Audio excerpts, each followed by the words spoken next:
اعوذ باللہ من الشیطان الرجیم بسم اللہ الرحمن الرحیم ولو انا كتبنا علیہم، اور اگر ہم ان پر لکھ دیتے، ان پر فرض کر دیتے منافقین پر دو حکم. ایک حکم یہ کہ ان قتلوا انفسکم، اپنی جانوں کو قتل کرو، خودکشی کرو، یا اب اخرجوا من دیارکم، اپنے گھروں سے نکل جاؤ. تو ما فعلوہ، تو یہ لوگ ایسا نہ کرتے، الا قلیل منہم، مگر ان میں سے بہت تھوڑے لوگ. ولو انہم فعلوا، اور اگر یہ لوگ کرتے ما یوعظون بہ، اس چیز کو جس کی ان کو نصیحت کی جاتی ہے، اللہ رسول کے حکم کو مانتے، تو لکان خیرا لہم، تو البتہ یہ بات ان کے حق میں بہتر ہوتی، واشد تثبیتا، اور زیادہ ثابت رکھنے والی ہوتی. وَإِذًا لَآتَيْنَاهُمْ، اور اگر یہ ہماری باتوں پر عمل کر لیتے، ہماری نصیحتوں پر چلتے، تو اس وقت لَآتَيْنَاهُمْ، البتہ ہم دیتے ان کو مِن لَدُنَّا، اپنی طرف سے، اجرًا عظیما، بہت بڑا اجر. وَلَهَدَيْنَاهُمْ، اور دوسری بات کہ ہم دیتے ان کو ہدایت، صراطا مستقیما، صراط مستقیم کی، سیدھے راستے. سورۃ النساء کی آیت نمبر 66، 67 اور 68، یہ 3 آیتیں آپ کے سامنے تلاوت ہوئی ہیں. آپ نے ترجمہ سماعت فرمایا. ان 3 آیات کا پہلا درس کل گزر چکا ہے، جس کا خلاصہ یہ ہے کہ جس طرح اللہ تعالیٰ نے روزے فرض کیے ہیں، نماز فرض کی ہے، اور حج فرض کیا ہے، قتال اور جہاد فرض کیا ہے، اسی طرح اگر آزمائش کے لیے اللہ تعالیٰ منافقین پر، یا اس وقت اس زمانے میں حضور علیہ الصلاۃ والسلام پر، ان کے صحابہ پر اللہ کہتے ہیں ان اقتلوا، ہم یہ بھی کہہ دیتے کہ تم اپنے آپ کو قتل کرو، یہ حکم بھی ہم نازل کرتے. یا اب اخرجوا من دیارکم، اپنے گھروں سے نکلو. تو ہجرت اور جہاد، بعض مفسرین نے یہاں سے اپنے آپ کو قتل کرنا جہاد مراد لیا، اور دوسرا اپنے گھروں سے نکالنا اپنے آپ کو، یہ ہجرت. تو اگر ہم ان کو صریح حکم دے دیتے کہ اپنی جان کو قتل کرو یا اپنے گھروں کو چھوڑ دو، تو یہ منافقین جو ہیں یہ کبھی بھی اس پر عمل نہ کرتے. اور میں نے کل بھی ذکر کیا تھا کہ قرآن مجید میں جگہ جگہ یہ موجود ہے کہ جب حضور کبھی جہاد کا حکم دیتے تھے تو یہ آ جاتے تھے. حضور اصل میں بات اس طرح ہے نا کہ وہ ہمارے والد بیمار ہیں اور بچے بیمار ہیں، گھر والے اکیلے ہیں، گھر خالی ہیں، گھر میں دیکھ بھال کرنے والا کوئی نہیں ہے، تو اس لیے میرا عذر قبول کر لیں. حالانکہ جب اللہ کے نبی حکم دے، اللہ حکم دے دے جہاد کا، تو وہ جہاد فرض ہو جاتا ہے. تو فرض کو چھوڑنا عذر کر کے، تو یہ ساری کیفیتیں قرآن میں منافقین کی جگہ جگہ بیان کی گئی. اور ایسے موقع پہ جب یہ آیات اتری تو میں نے چند صحابہ اکرام کے وہ جذبات بھی کل ذکر کیے تھے جو احادیث مبارکہ میں آتے ہیں، کہ حضرت عمر رضی اللہ تعالیٰ عنہ اور حضرت ابوبکر صدیق رضی اللہ تعالیٰ عنہ، عبداللہ ابن رواحہ، انصار کے سردار تھے، شاعر بھی تھے اور اکابر صحابہ میں سے تھے، اور عبداللہ ابن مسعود رضی اللہ تعالیٰ عنہ، یہ سارے لوگ انہوں نے کہا کہ حضور اگر اللہ ہمیں یہ حکم دے دیتے تو ہم اپنی آل و اولاد کے ساتھ ہی اللہ کے راستے میں کٹ جاتے، ہم ایک دوسرے کو قتل کر دیتے، اپنے بال بچوں کو بھی، ان کی بھی جانیں اللہ کی راہ میں قربان کر دیتے. تو حضور علیہ الصلوۃ والسلام نے ان کی تصدیق فرمائی. تو یہ صحابہ کا جذبہ تھا، لیکن ان کے مقابلے میں جو منافقین تھے ان کے کیا حالات تھے. اچھا، یہ قرآن کی آیتیں کیوں ہمیں بتاتی ہیں، یہ واقعات کیوں ذکر کرتے ہیں؟ یہ ہمیں اپنے آپ کو جانچنے کے لیے کہ جب ہمارے سامنے اللہ کا حکم، اللہ کے نبی کا حکم پیش کیا جاتا ہے کہ قرآن اس کو حلال کہتا ہے، اس کو حرام کہتا ہے، قرآن اس کا حکم دیتا ہے، اس سے منع کرتا ہے، تو ہماری کیا کیفیت ہوتی ہے؟ ہم بھی جان چھڑاتے ہیں اور ہزارہ عذر ہمارے سامنے ہوتے ہیں. ایک نہیں، 1000 عذر ہم کرتے ہیں اس کو جان چھڑانے کے لیے. تو بہرحال کل ہجرت اور جہاد کی جو اہمیت تھی اور جو تعریف تھی اور ان کا جو حکم تھا وہ بھی بیان ہو چکا. اور آج اللہ کے حکم کا ثمرہ کیا ہے، تعمیل حکم. اللہ کے حکم کو جب ہم مانیں گے تو اس کا ثمرہ، فائدہ، اس کی جزا ہمیں کیا ملے گی. اللہ تعالیٰ نے فرمایا، پہلے منافقین کی کمزوری کا تذکرہ ہو گیا. اب آگے اللہ نے فرمایا وَلَوْ أَنَّهُمْ فَعَلُوا مَا يُوعَظُونَ بِهِ، اگر یہ لوگ ہمارے حکم کی تعمیل کر لیتے جس بات کی ہم ان کو نصیحت کر رہے ہیں. یعنی اللہ کی اطاعت کرو لوگو، اللہ کے رسول کی اطاعت کرو، اپنے فیصلے، اپنے معاملات، اپنے تنازعات رسول خدا کے پاس لے کر آؤ، قرآن و سنت کو اپنی آخری پناہ گاہ بنا دو. لیکن حضور علیہ الصلوۃ والسلام کی جو 3 حق ہیں اللہ کے نبی کے، ایک محبت رسول، ایک عقیدت رسول، ایک اطاعت رسول.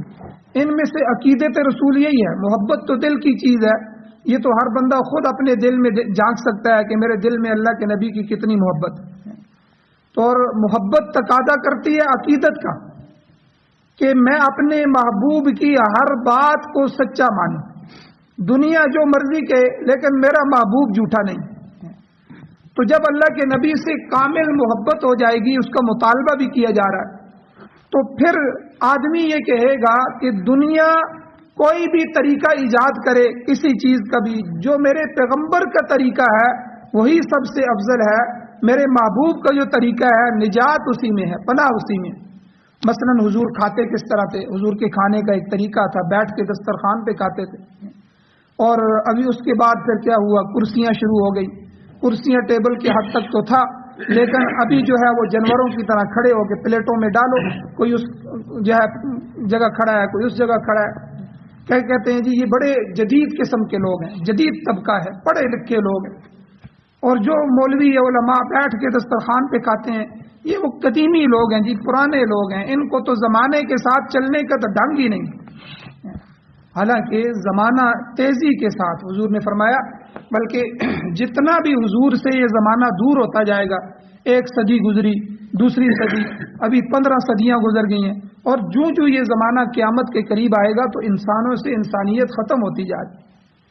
ہر ایک وہ طریقہ یہاں اپنایا جا رہا ہے، یہاں لایا جا رہا ہے، اس کو قانون بنایا جا رہا ہے جو یورپ کے اندر ہو چکا ہے. حیوانیت کے ننگے ناچ اور اس طرح آزادی کے نام سے وہ قوانین پاکستان کے اندر اسلامی ممالک میں بنائے جا رہے ہیں کہ جن کا انسان تصور نہیں کر سکتا. میں مسلمان نہیں کہہ رہا، مسلمان کو تو قرآن و سنت میں بہت ساری چیزوں کی اجازت ہی نہیں ہے.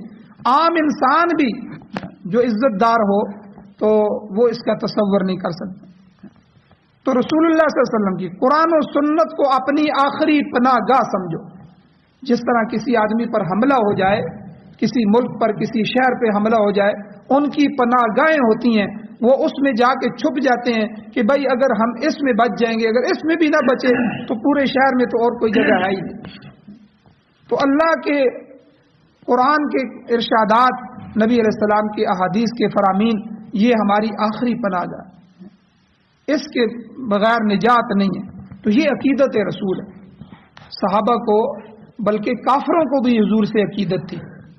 کافر بھی جب تک حضور نے جو ہے وہ دعوت نہیں دی تھی 40 سال کی عمر سے پہلے، بلکہ جس دن دعوت دے رہے تھے اس دن بھی حضور کافروں سے پوچھ رہے تھے بتاؤ مجھے کتنا سچا سمجھتے ہو؟ اگر میں یہ کہوں کہ اس پہاڑ کے پیچھے ایک فوج کھڑی ہے اور تم پر حملہ کرنے والی ہے، میری بات کو مانو گے؟ انہوں نے کہا آپ صادق اور امین ہیں، ہم نے آپ کو لقب دیا ہے سچا اور امانت دار، پوری زندگی کا ہم نے تجربہ کیا ہے، آپ نے اپنی پوری زندگی میں کبھی جھوٹ نہیں بولا. تو اگر آپ کہتے ہیں تو ہم پہاڑ کے اس طرف تو کھڑے نہیں ہیں، ہم تو نیچے کھڑے ہیں، اس طرف تو نہیں دیکھ سکتے، لیکن ہماری آنکھیں نہیں دیکھ سکتی، ہمارا مشاہدہ نہیں ہے، لیکن آپ کہہ رہے ہیں تو ہم آپ کو سچا مانیں. تو آپ کی بات کبھی جھوٹی نہیں ہو سکتی. تو یہ عقیدت تھی. تو مسلمان کی عقیدت سب سے بڑھ کے ہونی چاہیے کہ حضور علیہ السلام کے کھانے کا جو طریقہ، پہننے کا جو طریقہ، پینے کا جو طریقہ، سونے کا جو طریقہ ہے، جس طریقے پہ سوتے تھے، جو اعمال تھے، جو سنتیں ہیں، وہ سنتیں ساری دنیا کے حکموں سے بڑھ کے. آج ہمارے بالوں کا کٹنگ کیسی ہے، بڑوں سے لے کر چھوٹے بچوں تک ہم بال کیسے بناتے ہیں. حالانکہ بالوں کو برابر کاٹنا سنت ہے. آپ بڑے رکھنا چاہتے ہیں تب بھی برابر ہوں، اوپر سے لے کر نیچے تک جو ہے سارے بال برابر ہوں. آپ بالکل چھوٹا کرنا چاہتے ہیں تب بھی برابر ہوں. آپ بیچ میں سے بڑے کر دینا اور سائڈوں سے کٹنگ کرنا، یہ انگریزی کٹ ہے. سائڈوں سے چھوٹے کر دینا، کہتے ہیں جی یہ فوجی کٹ ہے، یہ انگریزی کٹ ہے، یہ فلانی کٹ ہے. ابھی تو ڈیزائن بھی آ گئے ہیں، پتہ نہیں کیا کیا ہو گیا. تو میرے نبی بال کیسے رکھتے تھے؟ میرے نبی کی بالوں کی سنت کیسی تھی؟ تو 3 قسم کے بال تھے حضور کی جو زلفیں تھی، لما، جمہ، غفرہ. یہ حدیث میں آتے ہیں کہ یا تو کانوں تک ہوتی تھی جو آپ کی زلفیں تھی ادھر تک، حضور کے بڑی خوبصورت بال تھے. پھر یا تو جو ہے اس سے نیچے آ جاتے تھے، سارے بال مل کے کندھے تک یہاں سے کٹواتے تھے. یا حضور علیہ الصلوۃ والسلام کی جو ہے گردن تک نیچے جو تک جو ہے یہ زلفیں آ رہی تھی. تو یہ تینوں قسم کے بال. اگر زلف رکھنا چاہے، بال بڑے رکھنا چاہے تو تب بھی سنت میں موجود ہے زلفوں کی تذکرے، اور بال کم کرنا چاہے تو اس میں برابری کرے، کسی جگہ زیادہ کسی جگہ کم نہ کرے. یہ طریقہ سنت کا نہیں ہے. تو اب دیکھیں ہماری زندگی میں اس طریقے میں ہم کس کو بہتر اور خوبصورت طریقہ سمجھتے ہیں؟ غیر کے طریقے. کھانے میں ہمارا طریقہ کیا ہے، معاشرت میں ہم کیا کر رہے ہیں، اور بازار کی زندگی میں، تجارت میں ہمارے کیا طریقے چل رہے ہیں. تو اللہ نے فرمایا کہ وَلَوْ أَنَّهُمْ فَعَلُوا مَا يُوعَظُونَ بِهِ، اگر یہ وہ کام کر لیتے جن کا ان کو نصیحت کی گئی تھی تو لَكَانَ خَيْرًا لَهُمْ، یہ ان کے لیے بہتر ہوتا. یعنی اگر اللہ تعالیٰ کے احکام پر عمل پیرا ہو جاتے تو دنیا میں بھی کامیابی حاصل ہوتی اور آخرت کی کامیابی اور فلاح وہ تو بہرحال ان کے لیے یقینی. اور دوسرا وَأَشَدَّ تَثْبِيتًا، اور حکم دین کی تعمیل پر پختگی کی دلیل ہوتا. مولانا اشرف علی تھانوی رحمۃ اللہ علیہ فرماتے ہیں کہ دین پر پختگی کسی کے اعتقاد اور ایمان کی پختگی کی علامت ہے. جو دین پر پختہ ہے سمجھ لو اس کا عقیدہ بھی پختہ ہے، اس کا ایمان بھی پختہ ہے. دین کے احکام پر جس قدر عمل ہوگا اسی قدر اعتقاد اور مضبوطی آئے گی، ایمان میں مضبوطی آئے گی. عمل میں جس قدر کمزوری آئے گی عقیدہ بھی یاد رکھیں اتنا ہی کمزور ہوگا اور ایمان بھی اسی قدر کمزور ہوگا. بے عمل لوگ جو ہوتے ہیں، جو بے عمل ہوتے ہیں، عمل نہیں کرنا چاہتے، وہ سہارا ڈھونڈتے ہیں. یہ جتنے بھی رسم و رواج اور بدعات ہیں، بھائی مر گیا تو جمراتے کر لو، کلیسما کر لو، بخشا جائے گا، یہ سہارا ڈھونڈ رہے ہیں. حالانکہ بھائی زندگی میں نمازیں کیوں نہیں پڑھتے، تم تلاوت کیوں نہیں کرتے، ٹھیک ہے، خود وہ عمل کیوں نہیں کرتے. اسی طرح ہیلا کر لو، جنازے کے بعد ہیلا کرو، ہیلے سے ساری بخشش ہو جاتی ہے. اور اسی طرح کئی علاقوں میں ہم نے سنا کہ وہ لوگ پیسے دے کے روزہ رکھوا رہے ہیں، خود روزہ نہیں رکھتے، بے عمل ہے. چلو یار پیسوں سے مسئلہ حل ہو رہا ہے تو پیسے دے دو. تو یاد رکھیں عمل، اقبال نے بھی کیا کہا تھا، عمل سے زندگی بنتی ہے جنت بھی جہنم بھی، یہ خاکی اپنی فطرت میں نہ نوری ہے نہ ناری. نوری مخلوق فرشتے ہیں کہ جن کو جو ہے وہ جنت ان کی ہمیشہ کے لیے ہے، ان کے لیے جہنم ہے ہی نہیں، ان کے اندر اللہ نے خواہشات ہی نہیں رکھی. اور ناری جنات اور شیاطین ہیں، ان میں سے اکثر تو گمراہ ہوتے ہیں، تو وہ تو ہے ہی جہنمی. تو یہ انسان اپنی فطرت میں اس کو جو بنایا گیا، اس کو خاکی بنایا گیا، مٹی سے بنایا گیا. تو عمل سے زندگی بنتی ہے جنت بھی جہنم بھی. یاد رکھنا کہ کوئی کہے کہ حضور میرے نانا تھے، بخشے جائیں گے. حضرت فاطمہ الزہرا رضی اللہ تعالیٰ عنہ کو کیا فرمایا؟ میری بیٹی عمل کرو. صحابہ کو کیا فرمایا؟ صحابہ نے کہا کہ حضور ہمیں آپ سے بڑی محبت ہے. فرمایا پھر جو میں دین لے کے آیا ہوں اس پر چلو، میری اتباع کرو، تو اطاعت کرو، میرے پیچھے آ جاؤ. قرآن نے بھی حکم دیا فاتبعونی، تو میری اتباع کرو. اتباع رسول، عمل، عملی زندگی میں اللہ کے نبی صلی اللہ علیہ وسلم کا کردار یہ بہت ضروری ہے. تو جو آدمی عملی طور پر جتنا مضبوط ہوگا تو سمجھ لیں اس کا عقیدہ بھی مضبوط ہے، اس کا ایمان بھی مضبوط. جو عملی کمزور ہوگا تو عمل میں کمزوری آنے کی وجہ سے عقیدے میں بھی کمزوری آئے گی اور ایمان میں بھی کمزوری آئے گی. تو ظاہر ہے کہ اگر آدمی کے ایمان میں پختگی آئے گی تو انسان پھر جہاد بھی کرنے کے لیے تیار ہو جائے گا، ہجرت بھی کرنے کے لیے تیار ہے. یہ اسلام کے بڑے اعمال میں سے ہیں، جہاد بڑے عملوں میں سے ہے. اب جو آدمی تھوڑا سا وقت بھی دین کے لیے نہ دے، اپنے اللہ کے فرائض بھی پورے نہ کرے، وہ جہاد کہاں کرے گا؟ وہ اپنی جان اللہ کے لیے کیسے پیش کرے گا؟ جو وقت کی قربانی نہیں دے سکتا وہ جان کی قربانی کیسے دے گا؟ اور جو آدمی اللہ کے لیے اپنی دکان نماز کے لیے چھوڑ کے آنے کے لیے تیار نہیں ہے تو وہ ہجرت کرنے کے لیے اپنا مکان، گھر بار، علاقہ کیسے چھوڑے گا؟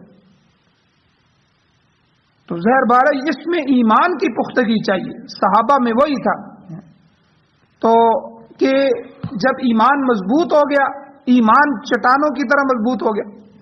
روایات میں آتا ہے کہ حضور نبی کریم صلی اللہ علیہ وسلم نے فرمایا کہ بعض لوگوں کے ایمان زمین میں گڑے ہوئے پہاڑوں سے زیادہ مضبوط ہوتے ہیں، یہ حدیث میں. تو آپ علیہ السلام نے کامل الایمان لوگوں کی مثال پہاڑوں کے ساتھ دی. پہاڑوں کو کوئی ہلا سکتا ہے؟ یہ ہمارے علاقوں میں آپ پہاڑ دیکھیں نا کہ کوئی سیمنٹ کی فیکٹریاں پہاڑوں پہ لگی ہوئی ہیں، 70 سال ہو گئے ہیں، ایک کونا بھی ان سے الگ نہیں ہوا. ہر روز کٹائی ہو رہی ہے، ہر روز کٹائی ہو رہی ہے، تو ایک کونا بھی اس کا نہیں ہلا سکے. تو پہاڑ کو کون زمین سے ہلائے؟ تو پہاڑوں جیسے ایمان. تو ایک شاعر نے، عربی شاعر نے کہا کہ تزول الجبال الراسیات وقلبنا علی العہد لا یلوی ولا یتغیر. مطلب یہ ہے کہ انسان کا عقیدہ اس قدر مضبوط ہونا چاہیے کہ مضبوط پہاڑ تو اپنی جگہ سے ٹل جائیں مگر ہمارا اللہ کے ساتھ کیا ہوا عہد و پیمان اپنی جگہ سے نہ ہٹے.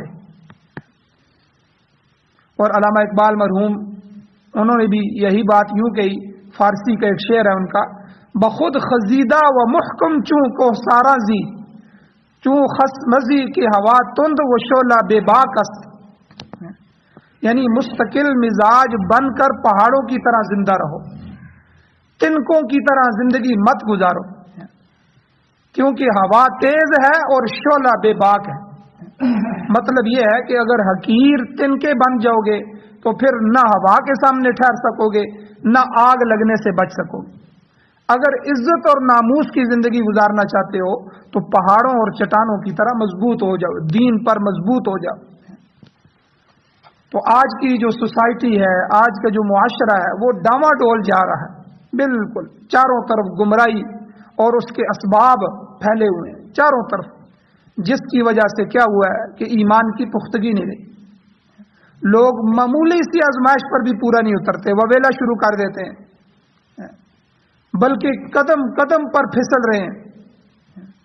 کتنے نوجوان ہیں جن کو مرزائی لڑکی کی لالچ دے کر، پیسے کی لالچ دے کر، باہر کے ویزے کی لالچ دے کر مرزائی بنا رہے ہیں.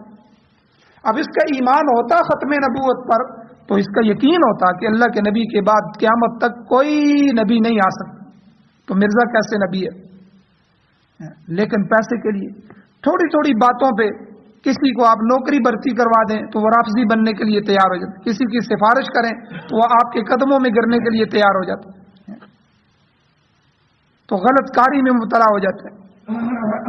تو چھوٹی چھوٹی باتوں میں معمولی جو ہے وہ آزمائشوں پر بھی قدم پھسل رہے. تو رسم و رواج اور بدعات اس میں تو ہم غرق ہو چکے ہیں. اور مشرک اور کافر اور دہریہ قوموں نے دنیا میں ایسے حالات پیدا کر دیے ہیں کہ لوگ گمراہی کی طرف فوراً راغب ہو جاتے ہیں، فوراً آ جاتے ہیں. لعب و لعب ہو، کھیل تماشے ہوں، عریانی اور فحاشی ہو، بے حیائی کے کام ہو، فوراً تیار ہو جاتے ہیں. لیکن اگر ان کو نماز کی دعوت دیں، نیکی کی طرف دعوت دیں تو وہ نیکی ان کو کھانے کے لیے آتی. ایمان بالکل کمزور ہو چکے ہیں. تو میرے بھائیوں، جتنا ہم اپنی اولاد کے جسم پالنے پہ محنت کر رہے ہیں کہ جسم اچھا ہو جائے، موٹا تازہ ہو جائے، میرا بچے کی صحت اچھی ہو جائے، اور جتنا ہم اس کی انگریزی تعلیم پر خرچ کر رہے ہیں، کیا ہم نے کبھی اس کے دین کی تعلیم پہ اتنا خرچ کیا؟ اور پچھلے دنوں قاری صاحب بتا رہے تھے کہ بچے 100 روپیہ فیس بھی ہمیں دینے کے لیے تیار نہیں، اور وہی بچہ 700-800 روپیہ اسکول میں فیس دینے کے لیے تیار ہے، اور ٹیوشن کی بھی 600-700 روپے فیس دے رہے. ویسے میں مثال دے رہا ہوں، کیا ہم دین میں خرچ کرنے کے لیے تیار؟ تو بہرحال یہ بڑے سخت ترین حالات آ رہے ہیں. اگر ان حالات میں بھی آپ نے اپنی اولادوں کے ایمان کی اور دین کی فکر نہ کی، 7 سال کے بچے کو نماز سکھاؤ، اور 10 سال کے بچے کو نماز پڑھنے پر مارو، نہ پڑھنے پر، کہ اگر وہ بچہ نماز نہیں پڑھتا اس کی نماز کی حاضری لگاؤ. تو اس میں یہ کب ہوگا کہ جب آپ کی نماز 5 وقت کی ہوگی. آپ کی نماز 5 وقت کی نہیں ہے. کمزوریاں والدین سے اولاد میں منتقل ہوتی ہیں، یاد رکھیں. جو والدین کریں گے وہی اولاد کرے گی، بلکہ ان میں زیادہ چلی جائے گی. تو ان حالات کے متعلق حدیث مبارکہ میں حضور علیہ السلام کے ارشاد بھی ہے. حضور نے فرمایا الصابر علی الدین کالقابض علی الجمر، یعنی دین پر ثابت قدم رہنا قرب قیامت میں اتنا مشکل ہو جائے گا جیسے جلتے ہوئے کوئلے کو ہاتھ میں پکڑنا مشکل ہوتا ہے. وجہ یہ ہے کہ پورے کا پورا ماحول، پوری کو پوری برادری بگڑ چکی ہے. سب کے سب رسومات میں لگے ہوئے ہیں، سب کے سب بدعات کے پیچھے لگے ہوئے ہیں. برادری کی لڑائی سب سے مشکل لڑائی ہے، یاد رکھیں. آدمی اپنے والدین سے نہیں ٹکرا سکتا، اپنے بھائیوں سے نہیں ٹکرا سکتا، یہاں آ کے بندہ مجبور ہو جاتا ہے. لیکن صحابہ کی جو صفات قرآن مجید نے بیان فرمائی، صحابہ کی صفت اللہ نے بیان فرمائی، لا تجد قوم یؤمنون باللہ والیوم الآخر، اے میرے پیغمبر، اے میرے محبوب، آپ اس قوم کو جو آخرت پر، جو اللہ پر اور آخرت کے دن پر ایمان لے آئے ہیں، آپ ان کو ایسا نہیں پائیں گے کہ یوادون من حاد اللہ ورسولہ، کہ جو اللہ اور اس کے رسول کے ساتھ نفرت کر رہا وہ اس سے محبت کریں. آپ ایسا نہیں پائیں گے.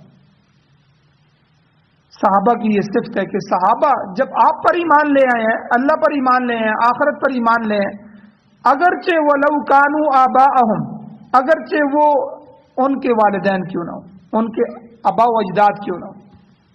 آپ دیکھیں نا، جو مدینہ کا منافق تھا عبداللہ بن ابی ابن سلول، ایک جنگ سے حضور واپس آ رہے تھے تو یہ چند ایک منافقین ایک جگہ بیٹھ گئے.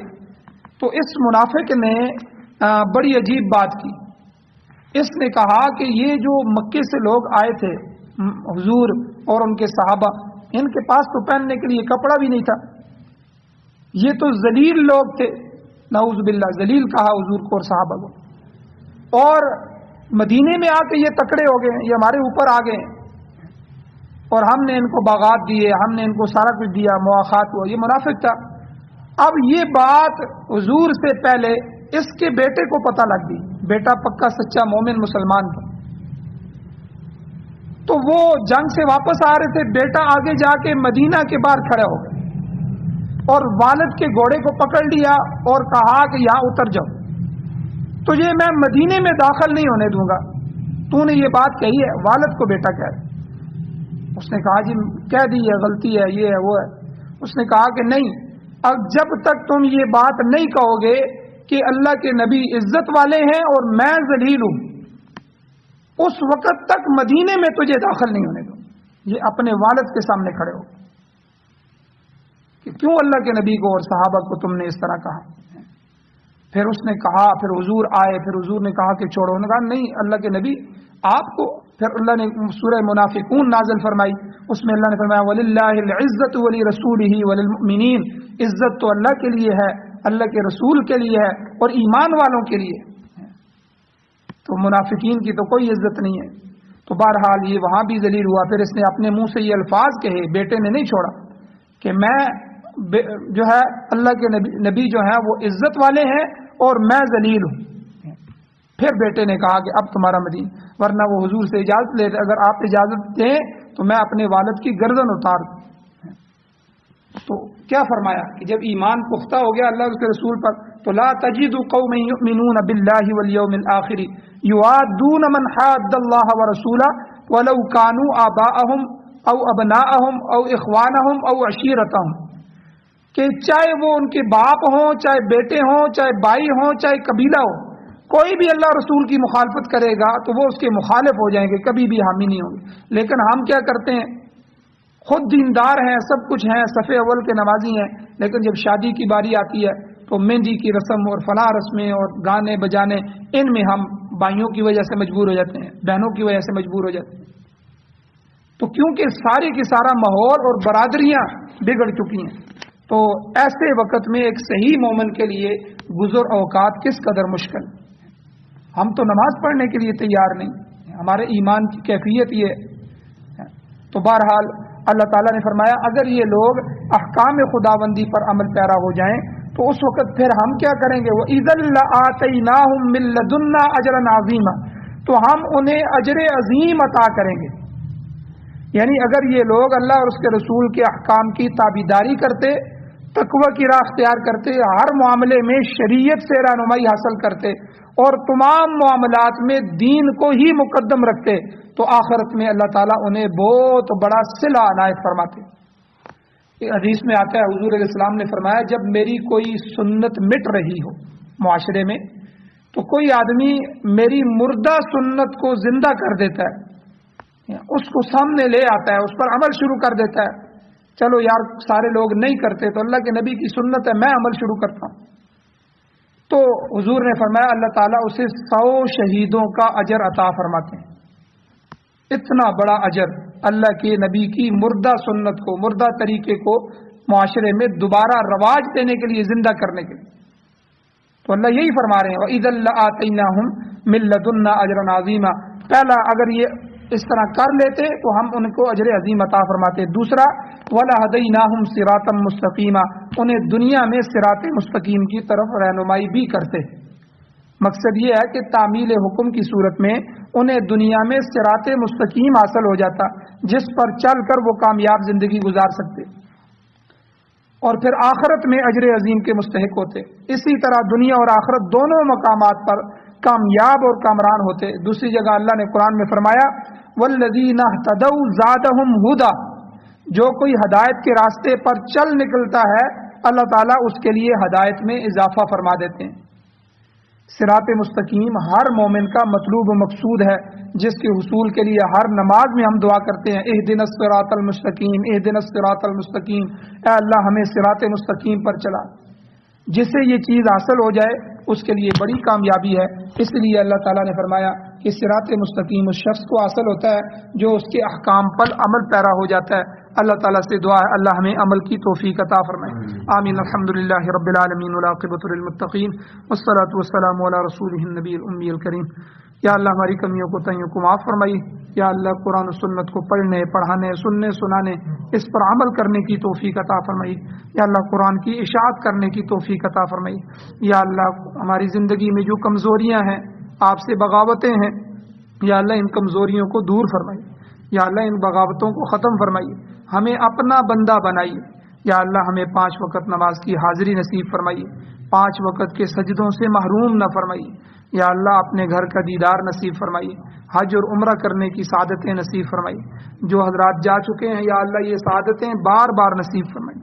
یا اللہ قرآن و سنت کی حکومت نصیب فرمائیے، قرآن و سنت کا غلبہ نصیب فرمائیے۔ یا اللہ جو بیمار ہیں ان کو شفا عطا فرمائیے۔ یا اللہ پریشان حالوں کی مدد فرمائیے۔ جو حضرات ایمان کی حالت سے اس دنیا سے جا چکے ہیں یا اللہ ان سب کی بخشش فرمائیے، ان سب کی بخشش فرمائیے۔ صلی اللہ تعالی علی خیر خلقہ محمد وآلہ وصحبہ اجمعین برحمتک یا ارحم